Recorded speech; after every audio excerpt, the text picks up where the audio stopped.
Players, welcome back to the amphitheater. Today we have Ellie and Willa and Sahai helping to introduce the show. Quote of the day: if nothing ever changed, there would be no such thing as butterflies. Wendy Mass, author. Thank you. A reminder slide.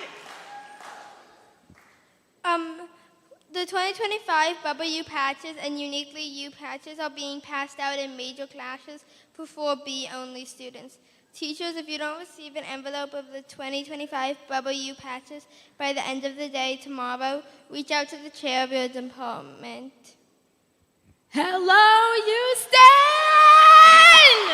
Hi!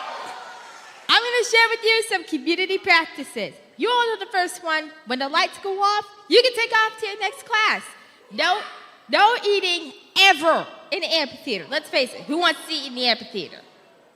And no drinking during this performance. Water bottles and other items must be stored away in your bag. Let's take a second to do that now. Very good, very good.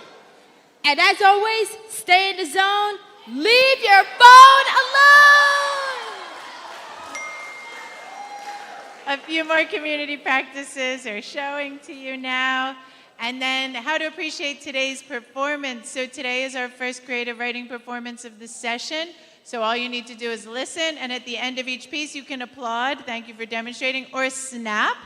And also adults who are here and would like to sign out a student after the performance, what you need to do is just go to the white tents to your left, and our colleague Matt will help you out there.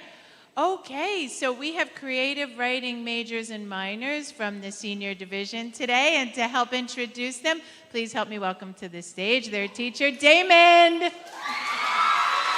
Thank you. What's up, Usdan? Let's try that again. What's up, Usdan? Oh, that's so much better.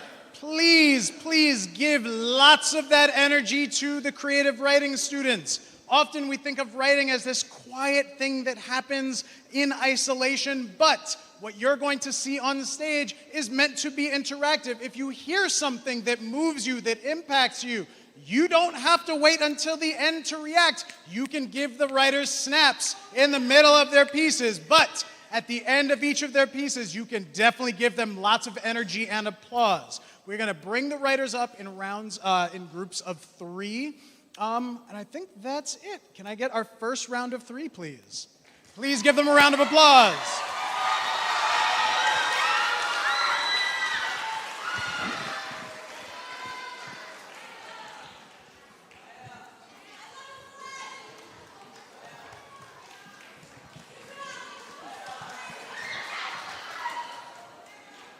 Closer. Hi, my name is Celeste Savaroli, and this poem is titled My Name. I am defined by my name, a name that bows before greatness, yet defies the king's orders with no hesitation. That is the unbreakable law of my name. My name has purpose in each letter, like an individual bone that forms a spine, a living, breathing thing. The C is fancy, like your grandmother's cushy living room that resembles an antique store. Lace yellow, grand piano, that sings melodic hymns. That is the soft, elegant sound of my name. The first E in my name holds the most power out of any letter. Just by the first E, I can tell how someone is going to say my name. Celeste, Celeste, Celeste. I am still the same person, same spine with different bones. Elle is not afraid to be heard. She does not care that her voice is louder than a rocket blasting into space. Elle is there to remind you that if the world was as quiet as C, we would all die of boredom. The second E is the strong foundation of my name.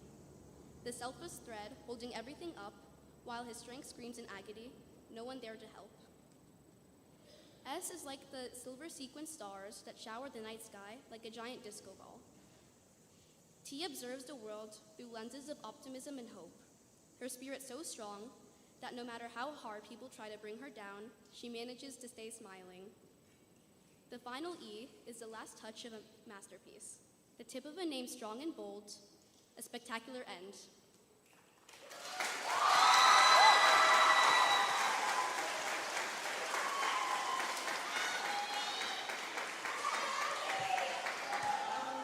Hello, my name is Allie Angel, and my poem is titled The Star of David.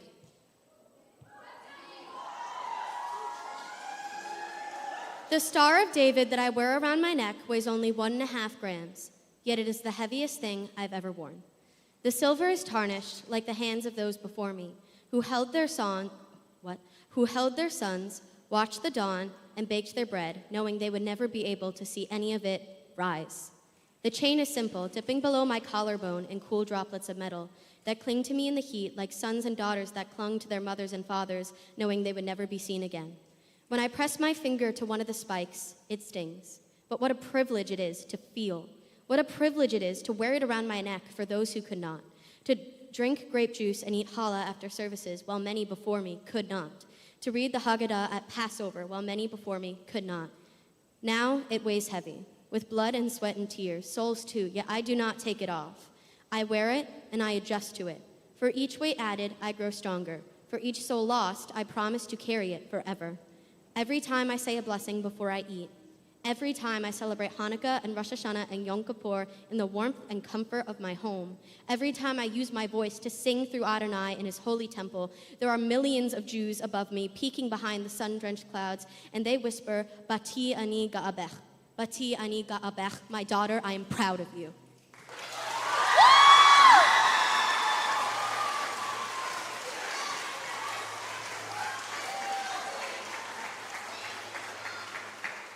My name is Leah, and I'm reading a poem called Promises. Life is full of promises that always seem too good to be true. Promises that are impossible, and promises we know we can't fulfill, yet some still believe them. To me, a promise means you keep your word. It means I trusted you. What do they mean? You can fake a promise just by crossing your fingers or toes. That is just something they made so that when they break them, they don't feel guilty. It's fake and is only there to keep yourself from doing things you don't want to. In my life, I only promise when I know I can keep it. I only promise when I mean it. But others have lied to me, faked a promise, shouting my trust, ruining what was left of the friendship. A promise. I promise. What does that mean? Does it mean anything, or does it mean absolutely nothing at all?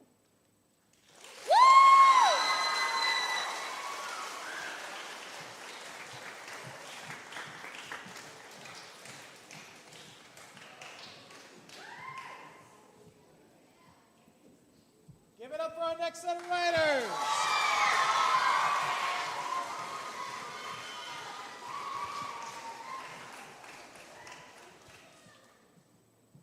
Hi, I'm Madeline, and the piece I'm going to be reading today is Big Sister Surprise. Hope you enjoy.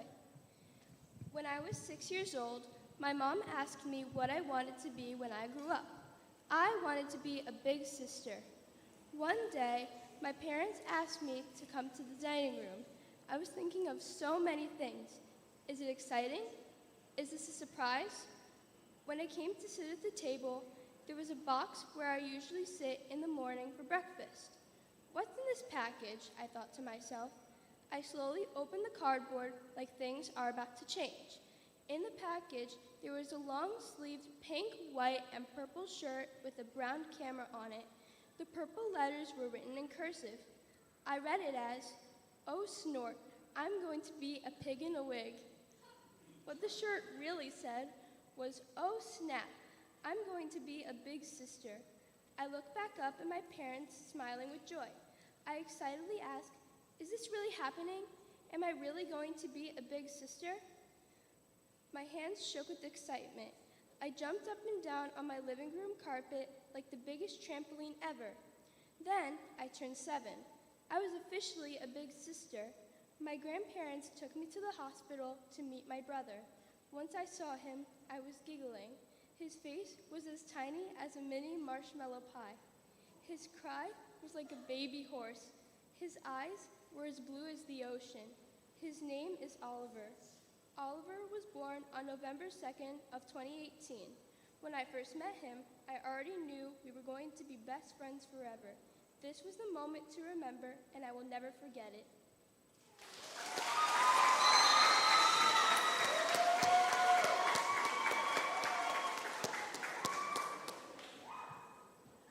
Hi, my name is Zaina Rivera, and today I'm going to be reading a 2-part poem.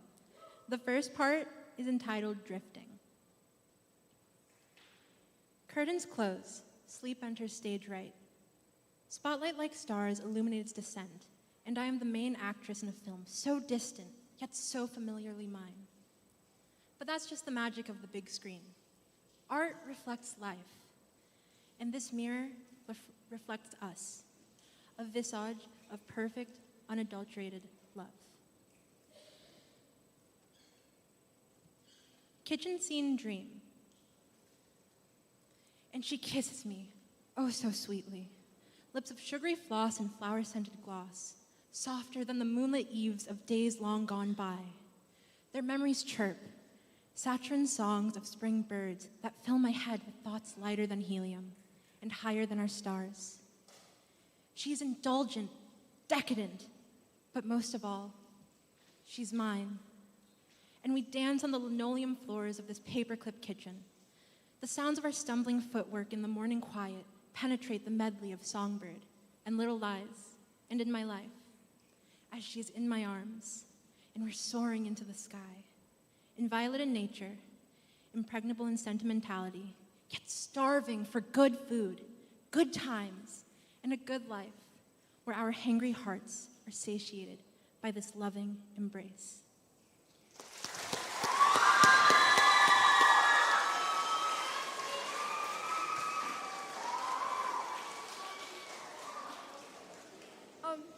Hi, I'm Lila. This is a poem I wrote called Void of Mercy. The devil is an angel and all have done wrong. Everyone has problems, no matter how big or small, and perspectives to a quick quip of a life once lived by a body never buried. They all affect us. They all burn in the back of our minds and seep through our skulls until there's nothing there at all, nothing there but the walling wave of wasted waiting on the time our worries will wither away. And someday I hope to find an escape, a place where all my troubles reach my brain and slowly start to isolate and become a pure concentrate of a life now not worth living. And they'll start to control a body no longer present in its own flesh and skin. Nothing bad can happen if there's nothing there. And it's kind of pretty if you like words, but I'm no poet.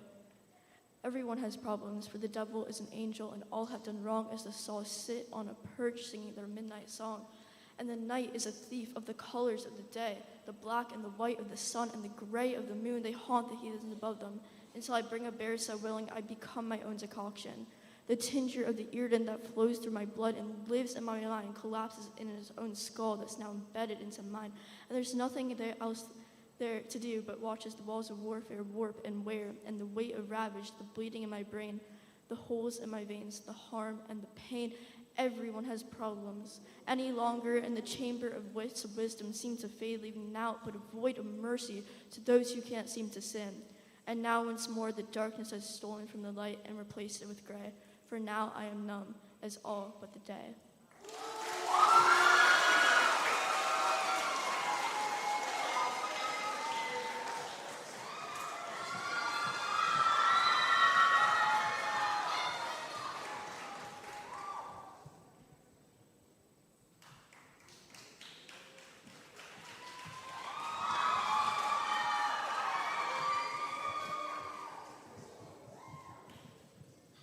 I'm Willow, and this poem is called What I Am. I am unique. I am unusual, but you don't know me. Do you want to? I once got locked in a tiny bathroom in the summer with no windows. It was the first time I ever felt claustrophobic. Have you? I once had a family reunion where I didn't know anyone. I just wandered around hugging people I've never met. All those smells were so strong. Have you? Yes! I once went to the hospital because I thought my appendix burst. I was there for 10 hours, but when I finally left, it turned out to only be a stomach bug. Have you? Yes! I once got pulled under the ocean waves and couldn't get up. Have you? Yes! I once got teased by kids that made me think being smart is bad. Have you? Yes! I once lost someone in my family. Have you? I once had a friend get mad at me because I didn't agree with them. Have you? Yes. I once had a bad grade that made me mad. Have you? Yes. I once had a crush. Have you? Yes. I once loved someone I would do anything for. Have you? Yes. You have the control. You control me. This is who I am. Whoever you say. Whatever you do is what I become.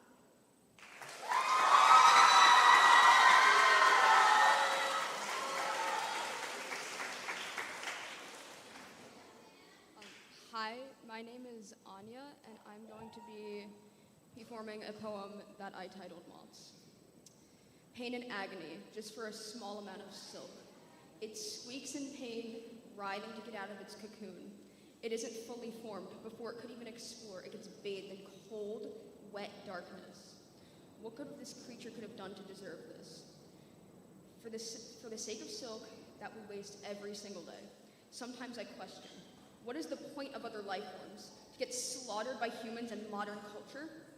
No one knows and no one answers, most likely due to guilt or just genuine, pure, unfiltered stupidity.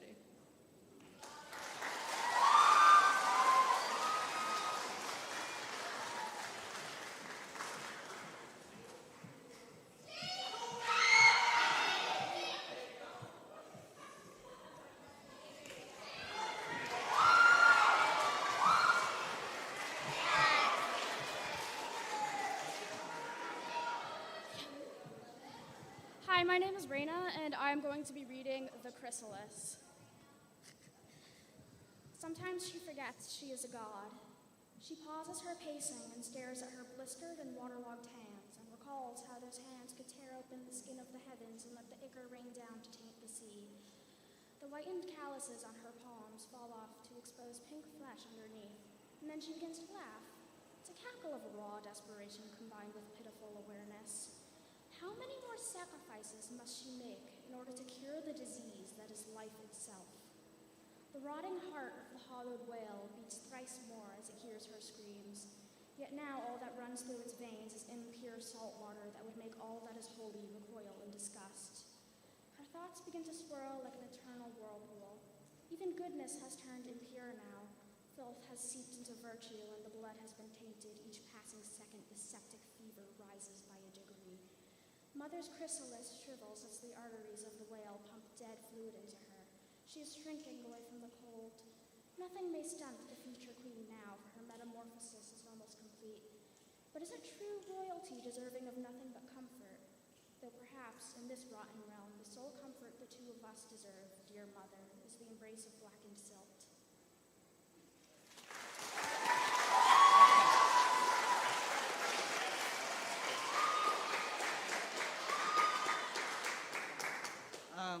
My name is Jake, and this is my Fly Guy rap. All right, come on, guys.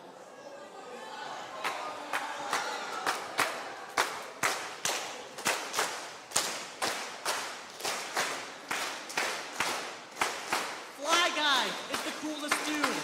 Fly Guy, always acting rude. Fly Guy, in the sky. Fly Guy, committing crimes. Favorite show is Dora. He's waiting on the new season. Fly Guy's got that aura. People thought his name was Ethan. Dad's gonna sing in the morning. Fly Guy's friends are all swarming. Fly Guy's gonna get sued. Fly Guy's got some tattoos. Don't show him any attitude. Fly Guy just wants some food. Fly Guy, Fly Guy, Fly Guy, Fly Guy. Fly Guy just got a brand new bonsai tree. Now I see. Fly Guy likes to play ski. Fall, never fall. Fly Guy starting to brawl. Wait, let's stop for a moment. Fly Guy's got a new opponent. Gertrude steps in the ring. Hits him with the right swing. Oh my God, the fight's beginning. One punch in, Gertrude's already winning. Knockout, that's all it was. I'm gonna stop just because this rap is going for far too long. I hope you guys like my song.